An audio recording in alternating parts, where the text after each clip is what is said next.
નમસ્કાર. State bank of ઇન્ડિયાએ CBO એટલે કે સર્કલ બેઝડ ઓફિસરની ભરતીની જાહેરાત કરી છે અને આજે આપણે તેની બધી જ વિગતોને એકદમ સરળ ભાષામાં સમજીશું. તો સ્ટેટ બેંક ઓફ ઇન્ડિયાએ સર્કલ બેઝડ ઓફિસર માટે 2000થી પણ વધારે જગ્યાઓ બહાર પાડી છે. ચાલો આ ભરતી પ્રક્રિયાની અંદર શું છે એને બારીકાઈથી જોઈએ. હવે સવાલ એ થાય કે આટલી સારી પોસ્ટ મેળવવા માટે આખરે કરવું શું પડશે?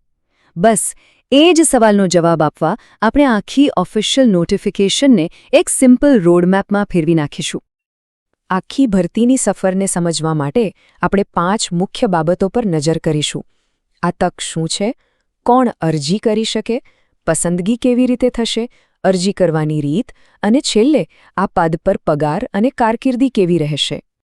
તો ચાલો શરૂ કરીએ પહેલા મુદ્દાથી કે આ સર્કલ બેઝડ ઓફિસરની ભૂમિકા ખરેખર છે શું અને શા માટે આ એક ખાસ તક ગણી શકાય.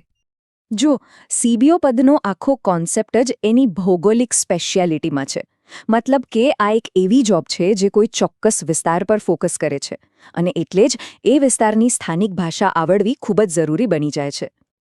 આનો સીધો મતલબ એ છે કે ઉમેદવારોએ પોતાનું સર્કલ બહુ જ સમજી વિચારીને પસંદ કરવું પડશે, કેમ કે એકવાર સિલેક્ટ થયા પછી ઓછામાં ઓછા 12 વર્ષ સુધી અથવા જ્યાં સુધી પ્રમોશન ન મળે ત્યાં સુધી સર્કલની બહાર ટ્રાન્સફર નહીં મળે.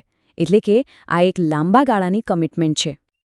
સારું, તો હવે વાત કરીએ યોગ્યતાની. 31 ડિસેમ્બર 2025 સુધીમાં 4 મુખ્ય શરતો છે જે પૂરી કરવી જ પડે. ચાલો એક પછી એક એને સમજીએ. પહેલી અને સૌથી બેઝિક શરત છે ભણતરની. કોઈ પણ ફિલ્ડમાં ગ્રેજ્યુએશન કરેલું હોવું જોઈએ. અને હા, એનો મતલબ એ છે કે જો કોઈએ મેડિકલ, એન્જિનિયરિંગ કે CA કર્યું હોય તો એ લોકો પણ બિલકુલ અરજી કરી શકે છે. બીજો પોઈન્ટ છે ઉંમરનો. ઉમેદવારની ઉંમર 21થી 30 વર્ષની વચ્ચે હોવી જોઈએ. જો કે SC, ST અને OBC જેવી કેટેગરી માટે સરકારી નિયમ પ્રમાણે ઉંમરમાં છૂટછાટ પણ છે. ત્રીજો અને સૌથી અગત્યનો મુદ્દો અનુભવ.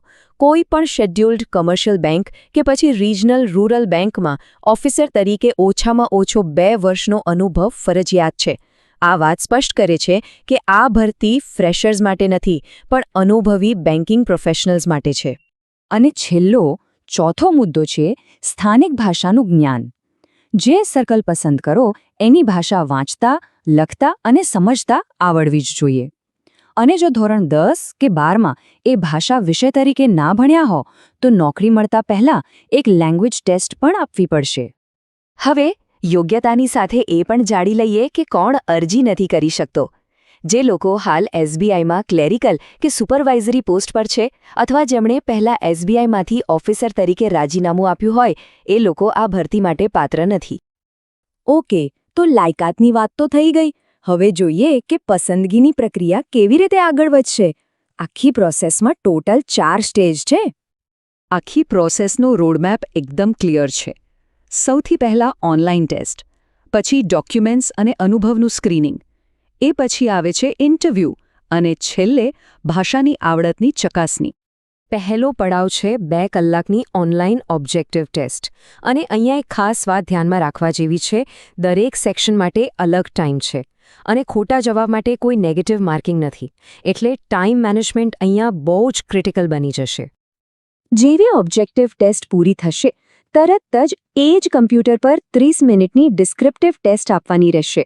આમાં એક પત્ર અને એક નિબંધ લખવાનો હોય છે. હવે ફાઇનલ સિલેક્શન કેવી રીતે થશે? તો ઓનલાઇન ટેસ્ટ અને ઇન્ટરવ્યૂના માર્ક્સ ભેગા કરીને. પણ અહીંયા ધ્યાન આપવા જેવી વાત એ છે કે ઓનલાઇન ટેસ્ટનું વેટેજ 75% છે, જ્યારે ઇન્ટરવ્યૂનું માત્ર 25%. મતલબ કે લેખિત પરીક્ષામાં સારો સ્કોર કરવો ખૂબ જ જરૂરી છે. ચાલો, સિલેક્શન પ્રોસેસ તો સમજી લીધી. હવે વાત કરીએ પ્રેક્ટિકલ સ્ટેપ્સની. એટલે કે અરજી કેવી રીતે કરવી, કઈ તારીખો યાદ રાખવી અને કયા ડોક્યુમેન્ટ્સ જોઈશે. આ તારીખો કેલેન્ડરમાં માર્ક કરી લેજો. અરજી 29 જાન્યુઆરીએ શરૂ થશે અને 18 ફેબ્રુઆરીએ પૂરી થઈ જશે. ઓનલાઇન ટેસ્ટ માર્ચ મહિનામાં જ આવી શકે છે, એટલે તૈયારી માટે બહુ લાંબો સમય નથી. અરજી ફી કેટેગરી પ્રમાણે અલગ છે. જનરલ, EWS અને OBC ઉમેદવારો માટે ₹750 છે, જ્યારે એસસી, એસટી અને દિવ્યાંગ ઉમેદવારોએ કોઈ ફી ભરવાની નથી. અને હા, આ ફી નોન રિફંડેબલ છે.